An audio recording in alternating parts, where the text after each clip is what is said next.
พ่อลุงอีหล่าขอถามแหน่ถ้าผู้สาวลาวได้ผัวเป็นคนไทยหรือว่าได้พ่อลุงฝั่งไทยนะลูกของเขาจะได้สัญชาติไทยบ่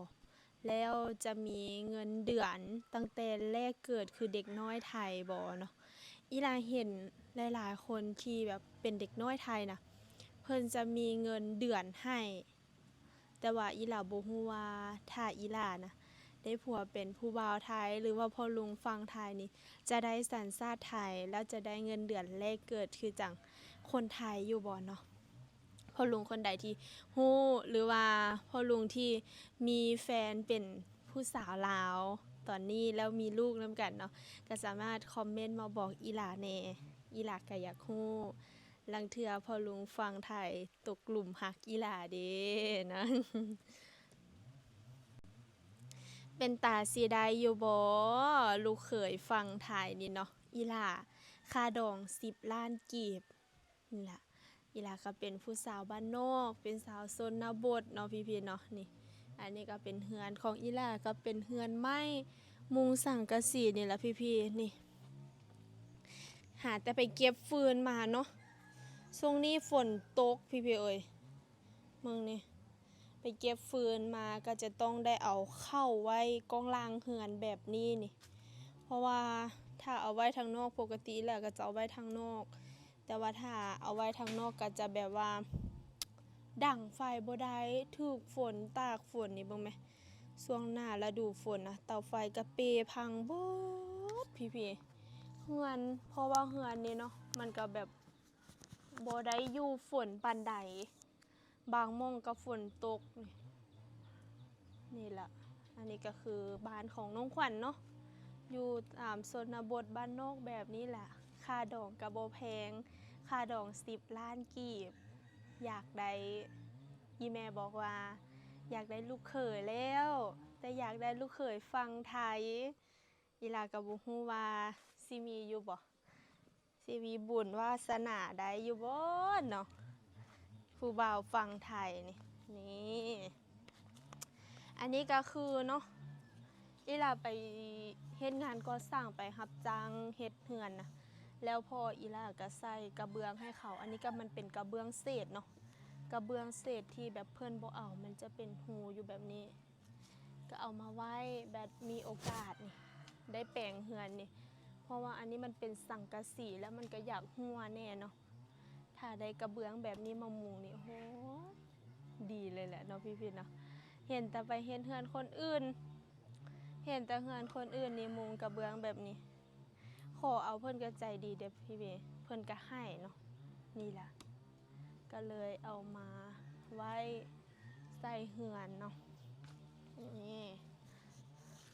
บรรยากาศเฮือนอีหล่านี่เห็นบ่เก็บสะสมไว้หลายปีแล้วเด้พี่ๆอันนั้นไปเฮ็ดเฮือนผู้ใดเนาะมันก็จะมีเศษอยู่ประมาณแบบ10แผ่น11 12แผ่นแบบนี้อีหล่าก็ขอมาก็ได้รวมๆกันไว้เพื่อแบบได้เฮ็ดเฮือนใหม่ได้มีเฮือนใหม่ก็สิใส่กระเบื้องอันนี้แหละเนาะถ้ามันแตกเป็นรูมองใดก็อย่าเอาก็อาจจะดีกว่าสังกะสีแม่นบ่บ้านพี่ๆคนไทยนี่ยังใช้สังกะสีแบบนี้บ่นี่บ้านอีหล่าที่อยู่ปัจจุบันเนาะใช้สังกะสีแบบนี้